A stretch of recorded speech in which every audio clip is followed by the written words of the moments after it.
Good morning, Dr. Bob Adamick here, filming in Huntington Beach, California in my home office, and welcome again.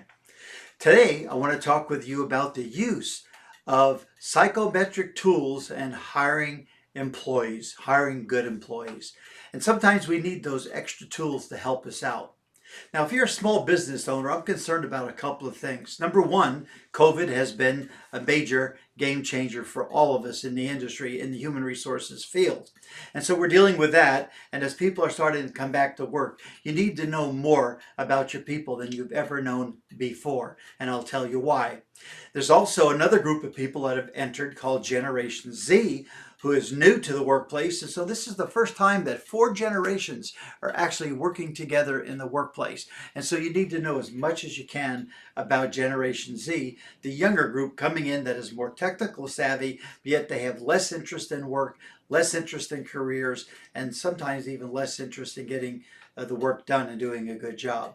So you need to know who you're hiring. So if you have people that you're trying to hire and the war on talent's out there, and I see signs everywhere, you can't find good people, but when they come in, you need to know who's sitting in front of you. The next thing is you might be hiring the wrong people just out of desperation in some cases, but you don't want to hire the wrong people. You need a tool to help you with that as well.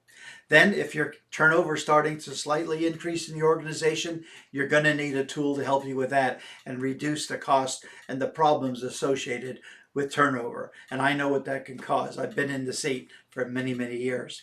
And then your legal fees sometimes go up as well, and you want to be able to cut those expenses and knock out the legal fees for letting people go or terminating people through severance agreements.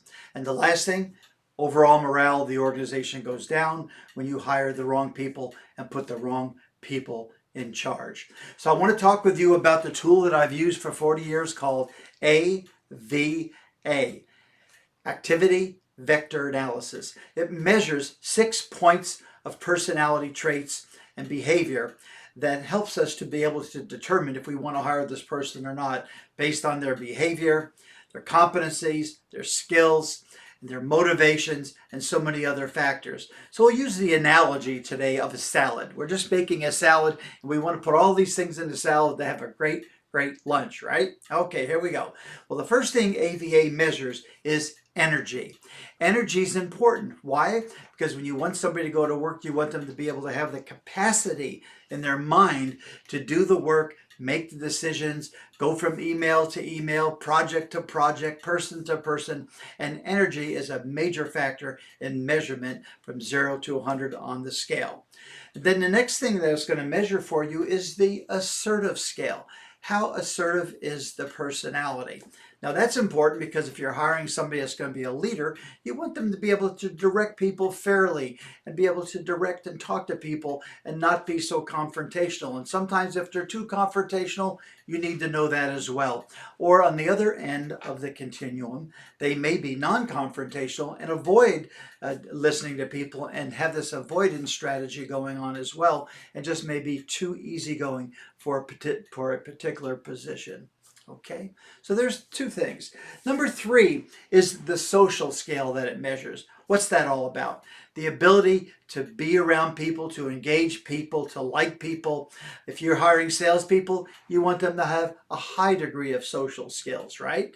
But if you're hiring somebody that's maybe more of a technician type, that's going to be working alone in an office, you don't want them talking all day long. You want them to have the mix of personality that's a little bit more tempered and avoids people from that perspective. So that scale is important as well. So that's all being mixed up too in the salad.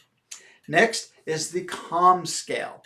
On the left side of the continuum, it measures anxiety and this ability to move and to interact and to have this ability to get up and get out and go from project to project. And then you have people on the other side that are too calm and have the sit ability and can sit still all day long without working or doing anything. So you have that as well.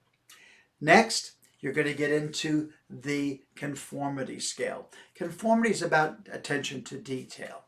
If they have this, basically perfectionism, meticulous type people and all that fall into that category. You may want to measure of all of these things. You have to decide that based on the job description that you're hiring the person for. And the last one, number 6, is discipline. How do they make decisions? Are they emotionally charged when they make decisions? Or do they bring in a balance of logic, data, facts, and figures and make a decision on that? And you have these scales from 0 to 100 that get mixed up.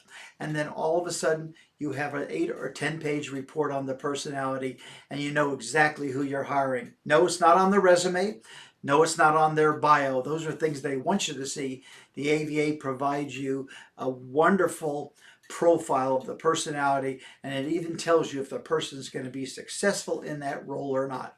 So if you want to know more about AVA, go to bobadamick.com, contact me, and I have other presentations on the personality tool called AVA, Activity Vector Analysis. Thank you for listening. Dr. Bob, Huntington Beach, California. Have a wonderful day.